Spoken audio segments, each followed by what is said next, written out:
Hello बच्चों, स्वागत है आप सभी का हमारे आज की नई वीडियो में।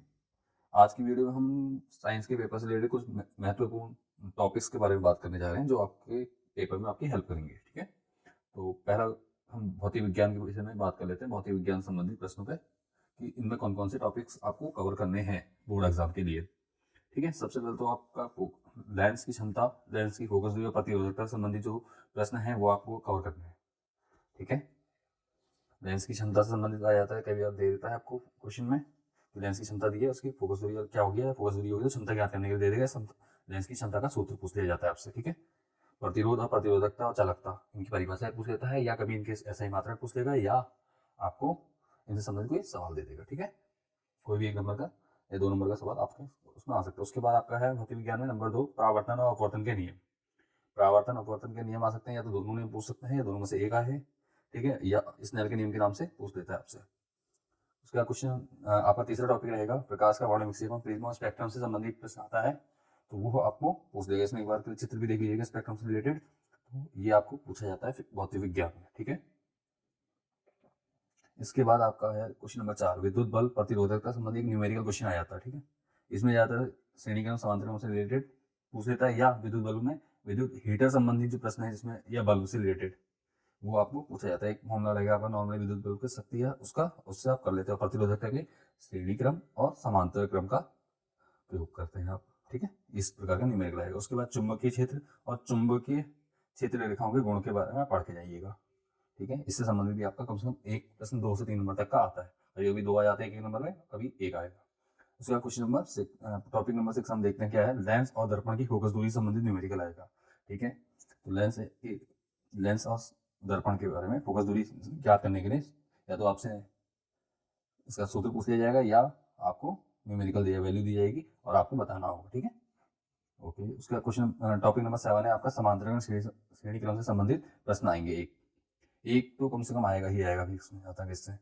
उसके बाद फ्लेमिंग के बाएं हाथ का और दाएं हाथ का नियम मोस्ट इंपोर्टेंट है, ये हर साल लगभग आता ही है आपका, तो इसकी भी आप प्रैक्टिस करिए। इसमें चित्र इंपोर्टेंट नहीं होता है, अगर आपको चित्र आता है तो अच्छी बात है, नहीं आता तो कोई इतना बड़ा इशू है नहीं। ठीक है, आप न्यूमेरिकल करके इसकी थ्योरी लिख के आएंगे तो आपको नंबर पूरे मिल जाते हैं। उसके बाद है प्रकाश की चाल, क्वेश्चन टॉपिक नंबर 9 है प्रकाश की चाल। ठीक है, प्रकाश की चाल से संबंधित प्रश्न पूछे जाते हैं, जिसमें आपका कहते हैं एक माध्यम से दूसरे माध्यम पर अगर प्रकाश किया जाता है तो उसका अपवर्तनांक बताना होता है। ठीक है, अपवर्तनांक दिया होगा और आपको बताना होगा कि क्या है करके उससे, और प्रकाश की चाल से संबंधित में प्रकाश की चाल क्या है, निर्वात में प्रकाश की चाल क्या है, या इस प्रकार से कोई प्रश्न आपको पूछा जाता है। ठीक, उसके बाद टॉपिक नंबर 10, पर्यावरण बचाने के लिए 4R या 3R। ठीक है, विधि क्या है बतानी पड़ती है आपको, ये आपके उसमें बुक में मिल जाएगा, पढ़ लिख के जाइएगा। कभी 3R पूछता है, कभी 4R पूछता है। ठीक है, उसका टॉपिक नंबर 11 है मानव नेत्र और प्रतिबिंब से संबंधित प्रश्न। ठीक है, मानव नेत्र और प्रतिबिंब से संबंधित नेत्र की मानव नेत्र में प्रतिबिंब कहाँ बनता है, इस प्रकार से कोई प्रश्न आपसे पूछा जा सकता है। ठीक है ना।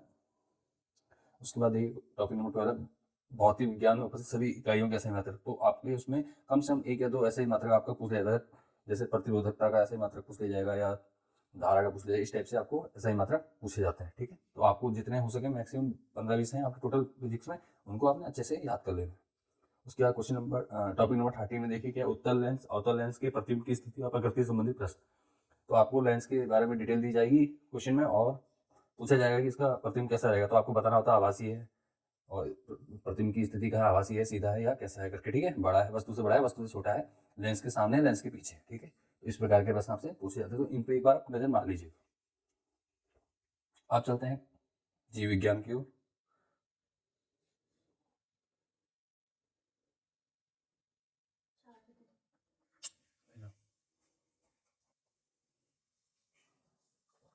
जीव विज्ञान में आपका आ जाएगा पादप हार्मोन, तो पूछा जाएगा आपसे पादप हार्मोन्स क्या है करके परिभाषा पूछ सकते हैं, या पादप हार्मोन्स के नाम और क्या कहते हैं, आपको पादप हार्मोन्स कार्य बताएंगे और कार्य के अनुसार आपको पादप हार्मोन्स का नाम बताना होगा। ठीक है, इसके बाद नेक्स्ट आपका परागण और निषेचन क्या है, परिभाषाएं आ सकती हैं, और या दोनों में अंतर। ठीक है, उसके बाद टॉपिक नंबर 3 आपका लार, भोजन पाचन। लार क्या है पूछ सकता है, लार की भूमिका क्या है भोजन पाचन में, तो वो आपको बताना होता है। ठीक, उसके बाद टॉपिक नंबर 4 है बच्चों का लिंग निर्धारण कैसे होता है। ठीक है, बच्चों में बच्चे का लिंग निर्धारण कैसे होता है, ये आपका क्वेश्चन नंबर टॉपिक नंबर 4 हो जाएगा बायो के लिए। ठीक, उसके बाद आपका बायो में से कुछ चित्र आते हैं, जैसे पुष्प के अनुदैर्घ्य काट का चित्र आ जाएगा, हृदय का आ सकता है, हृदय का, ठीक है, और मानव पाचन तंत्र, ठीक है, और इसमें आपको हमारे यकृत और बड़ी आंत के बारे में नामांकित चित्र बनाना होता है।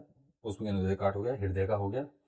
तो इस प्रकार से आपका ये 3-4 डायग्राम वाले क्वेश्चन आते हैं आपको, ठीक है। उसके बाद टॉपिक नंबर 6 आपका आयोडीन नमक का उपयोग, ये भी आपका मैक्सिमम टाइम आता है बोर्ड में, तो ये आपका कर लीजिएगा यहाँ, ठीक है। तो बायो में हमने 7 ही मेन टॉपिक आपके दे रहे हैं, 7-8 टॉपिक, जिनको आपको तैयार कर लेना है, ठीक है।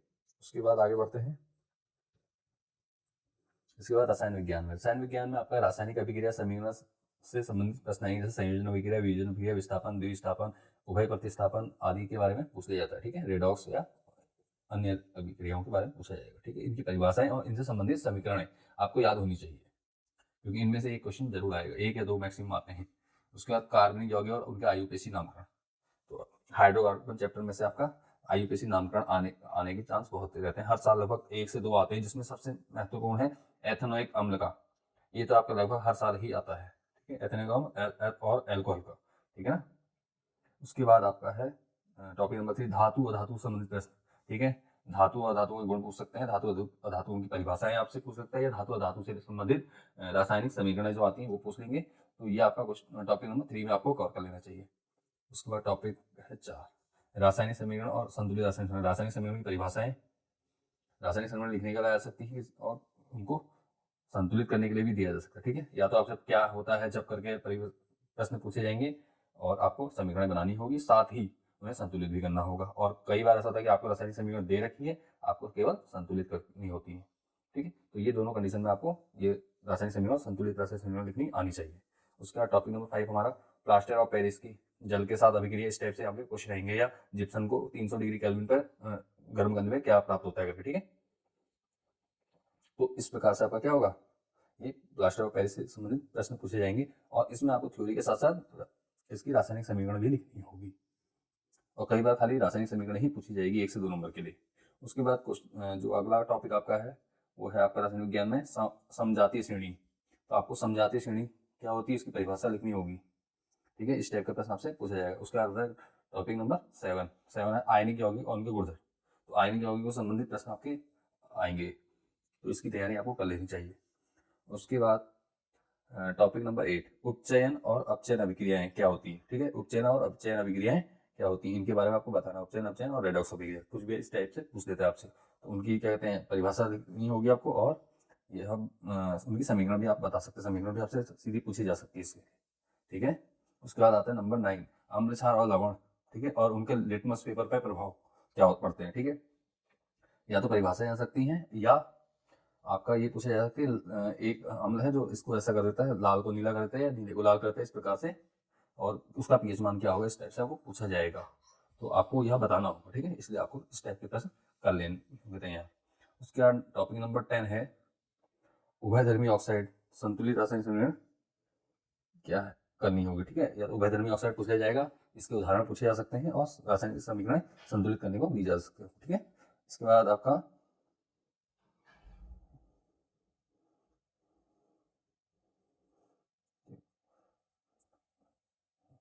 प्रकाश संश्लेषण और पारितंत्र, ये 2 प्रश्न भी आपके आ सकते हैं, ठीक है। और पारितंत्र के घटक पूछे जाएंगे आपसे,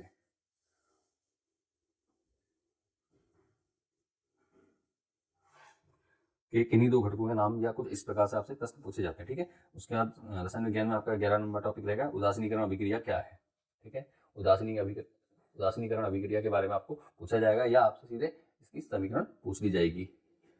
अब आपका भौतिक विज्ञान में आपका एक क्वेश्चन और रह जाता है, जो है मेनली उसका किस चीज का, ओजोन परत क्या है, ठीक है। तो कुछ प्रश्न ऐसे हैं जो जिनका मैं आपको अलग से लिखवा दे रहा हूँ, ओजोन परत, ठीक है। इसके लिए समीकरण भी आ सकती है, या इसके कि सूर्य से आने वाली पराबैंगनी किरणों को कौन सी गैस रोकती है, तो आपका आंसर क्या रहेगा, ओजोन। इस प्रकार के प्रश्न आएंगे ओजोन प्रश्न भौतिक विज्ञान से, ठीक है। तो आपके ये हैं क्वेश्चन सारे, टोटल हमने टॉपिक सारे डिस्कस कर लिए हैं, जिसमें आपका कहते हैं 12-13 क्वेश्चन आपके 12-13 टॉपिक आपके हैं साइंस से, रसायन विज्ञान से मेनली। अब इनके अलग अलग पार्ट्स हो सकते हैं, ऐसा कोई सुनी है, और 7-8 हमारे बायो से हैं, रसायन जीव विज्ञान से और भौतिक विज्ञान से भी लगभग 13 के आसपास हमने 13-14 क्या करें कवर कर लिए। तो ये आपके मोस्ट इंपॉर्टेंट टॉपिक्स हैं जो आपके हर साल एग्जाम्स में पूछे जाते हैं और इस साल भी यह लगभग 80 to 90% आने ही है। ठीक है, ये आते ही हैं हर साल, तो इसलिए आपको यहाँ तैयार करके जाना जरूरी है। ठीक है,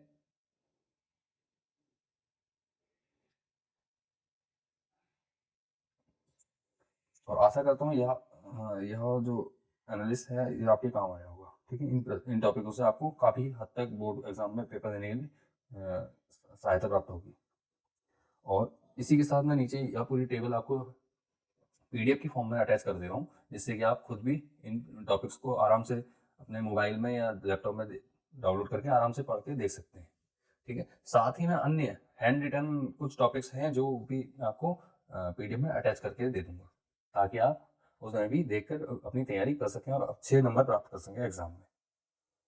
ठीक है, थैंक यू बच्चों, मिलते हैं नेक्स्ट वीडियो में।